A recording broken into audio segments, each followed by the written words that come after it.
आज के इस विश्लेषण में सीधे मुद्दे पर आते हैं। आज हम उस खास इंजन रूम के बारे में बात करने वाले हैं जो सामान्य डेटा को पूरी तरह से एक नया रूप दे देता है। एक्सेल का फॉर्मूला टैब। ये कोई साधारण सा मेनू नहीं है, बल्कि उत्पादकता का एक असली पावर हाउस है। एक ऐसा टूल जो घंटों के काम को बुकवाल सेकंडों में निपटा सकता है। तो चलिए देखते हैं कि ये डेटा की दुनिया को कैसे बदल कर रख देता है। चलिए इसमें थोड़ा गहराई से उतरते हैं। जब हम एक्सेल खोलते हैं तो ऊपर रिबन में ये फॉर्मूला टैब नजर आता है। सच कहा जाए तो ये एक बहुत ही स्मार्ट कोर कमांड सेंटर है। ये वो जगह है जहां से सारी कैलकुलेशंस की जाती हैं, फंक्शंस अप्लाई होते हैं और डेटा को बेहतरीन तरीके से एनालाइज किया जाता है। ये बिल्कुल एक लॉजिकल ब्रेन की तरह काम करता है, जो बड़े से बड़े और उलझे हुए डेटा को भी एकदम व्यवस्थित और आसान बना देता है। आज के इस सफर का हमारा मैप बिल्कुल तैयार है। हम शुरुआत करेंगे एक्सेल फंक्शन लाइब्रेरी बेसिक्स से, फिर एडवांस फंक्शंस और लुकअप को समझेंगे। उसके बाद डिफाइंड नेम्स का उपयोग, फिर एरर्स को ढूंढने और ठीक करने का तरीका, और अंत में एक्सेल कैलकुलेशन को कंट्रोल करने के तरीके पर बात करेंगे। तो चलिए शुरू करते हैं हमारे पहले सेक्शन से, एक्सेल फंक्शन लाइब्रेरी बेसिक्स। यहाँ सबसे पहला और सबसे जरूरी शुरुआती ब्लॉक है इंसर्ट फंक्शन या एफएक्स बटन। कई बार ऐसा होता है ना कि कोई खास फॉर्मूला चाहिए लेकिन उसका सही नाम याद नहीं आ रहा होता। बस यहीं पर यह फीचर एक स्मार्ट असिस्टेंट की तरह काम करता है। सम, एवरेज और इफ जैसा कोई भी मैथमेटिकल टूल खोजना हो और उसे अपने डेटा में जोड़ना हो तो ये बटन एकदम सटीक काम करता है। और ये डेली के कामों को कितना आसान बनाता है, इसे इस ऑटो सम ग्रुप से बेहतरीन तरीके से समझा जा सकता है। सम से तुरंत कुल योग निकाला जाता है, एवरेज से औसत मिल जाता है, काउंट से सेल्स की गिनती होती है और मैक्स या मिन से सबसे बड़ी या छोटी संख्या तुरंत खोजी जा सकती है। जैसे ही equal sum A1 to 10 type किया, पलक झपकते ही रिजल्ट हाजिर। रोजमर्रा की क्विक कैलकुलेशंस के लिए इससे बेहतर और कुछ नहीं है। अब आगे बढ़ते हैं इस इंजन रूम के दूसरे फेज की तरफ, एडवांस फंक्शंस और लुकअप।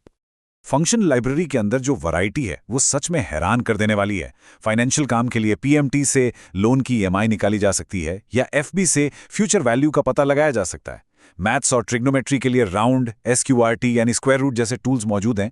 टेक्स्ट को सही फॉर्मेट में लाने के लिए अपर, लोअर और ट्रिम जैसे ऑप्शंस हैं। और तो और टुडे और नाउ से डेट्स और टाइम मैनेज करना बहुत आसान हो जाता है, एक ही जगह पर सब कुछ। अब जरा इस दिलचस्प बात पे गौर कीजिए, एक्सेल असल जिंदगी के फैसले भी ले सकता है। लॉजिकल फंक्शंस कंडीशन के आधार पर डायनामिक डिसीजन लेते हैं। जैसे इस इफ फंक्शन को देखिए, अगर सेल A1 की वैल्यू 50 से ज्यादा है तो रिजल्ट आएगा पास, और अगर नहीं तो फेल। ये बिल्कुल रियल टाइम में काम करता है और डेटा के बदलते ही अपने आप रिजल्ट अपडेट कर देता है। इसी तरह जब नियमों को थोड़ा सख्त या थोड़ा ढीला करना हो तो एंड और फंक्शंस बहुत काम आते हैं। एंड फंक्शन तभी अपना रिजल्ट देता है जब बताई गई सारी की सारी शर्तें पूरी तरह से सही हों। वहीं दूसरी तरफ और फंक्शन काफ़ी फ्लेक्सिबल है। अगर दी गई शर्तों में से कोई एक शर्त भी सही निकल गई तो इसका काम हो जाता है। डेटा एनालिसिस में रूल सेट करने के लिए इन दोनों का अंतर समझना बहुत ज़रूरी है। अब एक पल के लिए सोचिए, हजारों रोज का विशाल डेटा सेट है और कोई बहुत ही छोटी और स्पेसिफिक जानकारी ढूंढनी है। यहां एंट्री होती है लुकअप और रेफरेंस टूल्स की। वी लुकअप डेटा को वर्टिकली यानी एक कॉलम में नीचे की तरफ सर्च करता है, जबकि एच लुकअप हॉरिजॉन्टली यानी रो के आर पार सर्च करता है।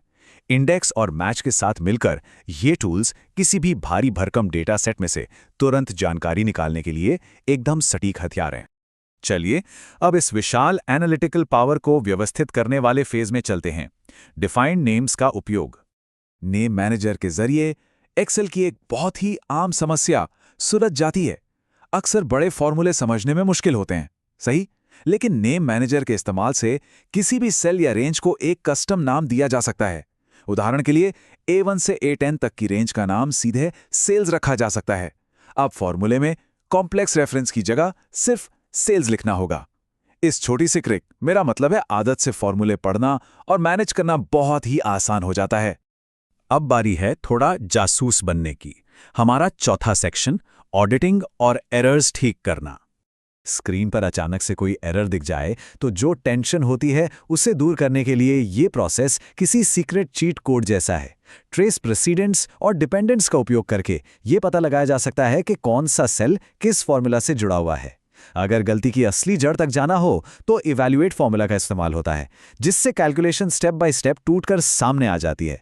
और जब काम पूरा हो जाए तो बस रिमूव एरोस पर क्लिक करके पूरी स्क्रीन को फिर से साफ और नॉर्मल किया जा सकता है।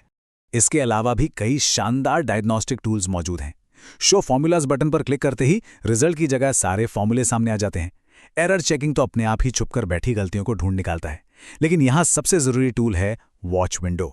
जब एक बहुत बड़े डेटासेट पर काम हो रहा हो और स्क्रॉल करने पर महत्वपूर्ण नंबर्स स्क्रीन से गायब हो जाते हो, तो वॉच विंडो उन अहम सेल्स पर हमेशा नजर बनाए रखता है। ये सच में एक बहुत बड़ा गेम चेंजर है। अब हम अपने अंतिम और बहुत ही पावरफुल सेक्शन की ओर बढ़ते हैं, एक्सेल कैलकुलेशन को कंट्रोल करना। डिफ़ॉल्ट रूप से एक्सेल ऑटोमेटिक कैलकुलेशन मोड पर होता है, जिसका मतलब है कि डेटा में छोटा सा भी बदलाव होते ही एक्सेल सब कुछ तुरंत रीकैलकुलेट कर देता है। लेकिन जरा सोचिए, जब वर्कबुक बहुत भारी हो तो इससे सिस्टम स्लो हो सकता है। इसी समस्या को सुलझाने के लिए मैनुअल कैलकुलेशन का विकल्प है। इसमें सिस्टम खुद से कुछ नहीं करता, बल्कि जब उसे कमांड दिया जाता है तभी वो कैलकुलेट करता है, जिससे बहुत सारी प्रोसेसिंग पावर की बचत होती है। तो यहाँ सबसे अहम बात यह है कि ये इंजन कब फायर करेगा, इसका पूरा कंट्रोल इन बटन्स के पास है। मैनुअल मोड में कैलकुलेट नाउ का इस्तेमाल करने से ये पूरी की पूरी वर्कबुक में कैलकुलेशन फोर्स कर देता है। लेकिन अगर सिर्फ उसी शीट को अपडेट करना हो जिस पर काम चल रहा है, तो कैलकुलेट शीट का इस्तेमाल किया जाता है। भारी भरकम डेटा सेट्स के साथ काम करते समय सिस्टम रिसोर्सेज को मैनेज करने का ये एक अल्टीमेट कंट्रोल है। तो आज के इस पूरे विश्लेषण को अगर देखा जाए तो ये साफ है कि फॉर्मूला टैब सिर्फ डेटा एंट्री के लिए नहीं है। ये कैलकुलेशन करने, जटिल फंक्शंस अप्लाई करने, सिस्टम के एरर्स चेक करने और गहराई से डेटा एनालाइज करने का एक संपूर्ण टूलकिट है। यही वो असली ताकत है जो साधारण से नंबर्स को पावरफुल एनालिटिकल मैजिक में बदल देती है।